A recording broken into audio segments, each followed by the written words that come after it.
থিকনেসটা একেবারেই দেখো, একেবারেই যেরকম পেঁপের চাটনি প্লাস্টিক চাটনি হয় সেরকমই। দেখো কীরকম চাল কুমড়োটা কীরকম চকচক করছে, দেখো দেখো কত সুন্দর হয়েছে, শুধু দেখো তোমরা।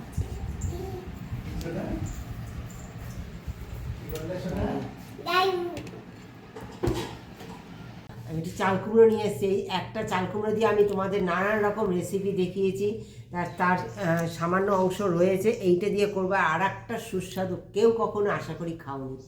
এইটা দিয়ে হবে দারুণ সুস্বাদু, একদম টেস্টি, বিয়েবাড়ির স্টাইলের, বিয়েবাড়ির মতো, অনুষ্ঠান বাড়ির মতো একটা দারুণ একটা রেসিপি হবে। তোমরা আমার সঙ্গে থাকো। এই এতটুকু দিয়েই অনেক হয়ে যাবে, 10 জনের খাওয়া হয়ে যাবে। সেই রেসিপি হতে চলেছে, সঙ্গে থেকে দেখো, ভালোবাসা দিয়ে পুরো ভিডিওটার পাশে থেকো। আশা করি তোমাদের খুব ভালো লাগবে। ভালো লাগলে, যে জায়গায় ভালো লাগবে সেই জায়গায় দিয়ে দেখে একটু কমেন্ট দিও, কোনো জায়গায় ভুল থাকলে অবশ্যই জানিও। এখন চাল কুমড়োটা সুন্দর করে কেটে নেব বন্ধুরা। দেখো বন্ধুরা, না ওখানে দেখাইছি। এবার দেখো চাল কুমড়োটা সুন্দর কেটে নিয়েছি। কেটে নিয়ে এই দেখো আমি জল ফুটছে, জলের মধ্যে দিয়ে দেবো 1 চিমটি লবণ। হ্যাঁ, সামান্য লবণ দেবো, বেশি লবণ দেওয়া যাবে না। যে রেসিপিটা হতে চলেছে তাতে বেশি লবণ দেওয়া যাবে না। হ্যাঁ, এইবার দেখো একটু চাল কুমড়োটা সিদ্ধ করে নেবো। একদম পাতলা পাতলা করে কেটেছি, তোমরা দেখতে পাচ্ছ। একেবারে দেখো এপাশ ওপাশ দেখা যায়, এরকম পাতলা করে কাটতে হবে অবশ্যই। ঢেকে আমি এটা সিদ্ধ করে নেব। এই যে চাল কুমড়োটা দেখো নামিয়ে নিয়েছি, আর গলে গেছে কত সুন্দর। দেখো কত পাতলা কেটেছি, এরকম ঠিক পাতলা কাটতে হবে। একটু বয়স্ক চাল কুমড়ো নিতে হবে। হ্যাঁ, এইবার দেখো জল নিয়েছি কড়াইতে, অল্প পরিমাণে জল, যতটা তোমাদের সবজি সেই পরিমাণে চিনি দিতে হবে। তোমরা যতটা যে মিষ্টি খেতে ভালোবাসো সেই পরিমাণে দেবে। হ্যাঁ, দেখো এলাচ দিয়ে দিলাম 2টো। এবার দিয়ে দেবো পরিমাণ মতো চিনি। হ্যাঁ, পরিমাণ মতো চিনি দিয়ে দেবো।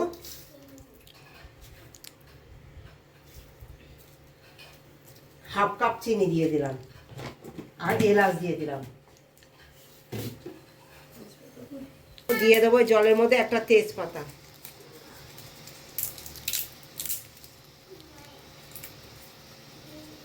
সুন্দর ফুটতে দেবো আমি। একটু জলটা একটু ইয়ে হবে, ঘন হবে, তারপরে আমি দিয়ে দেবো চাল কুমড়োগুলো। লবণ দিয়েছিলাম, তাই এখন লবণ দেবো না। যদি মনে হয় যে একটু লবণ দরকার তবে লবণ দেবো। হ্যাঁ, দেখো চাল কুমড়োগুলো এখন দিয়ে দেবো। অনেকটা ফুটে গেছে। হ্যাঁ, দেখো ঘন অনেকটা হয়ে গেছে।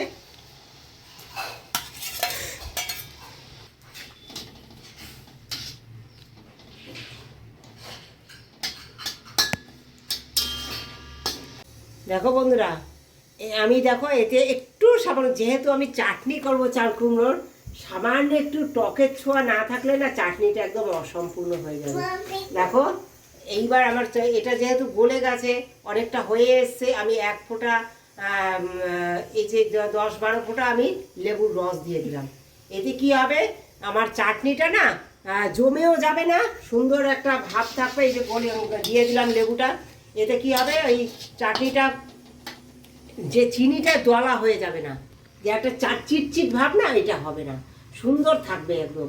হ্যাঁ, আর বন্ধুরা এই যে দেখো তৈরি হয়ে গেছে আমার প্রায় একদম এই চাল কুমড়োর প্লাস্টিক চাটনি। যারা প্রেগনেন্সিতে খেতে পারছো না পেঁপের চাটনি, পেঁপে খাওয়া নিষেধ, তারা এইভাবে একদম পেঁপের থেকেও সুস্বাদু হবে এই প্লাস্টিক চাটনি। একবার এইভাবে খেয়ে দেখো। দেখো এবার দিয়ে দেবো কাজু কিশমিশ।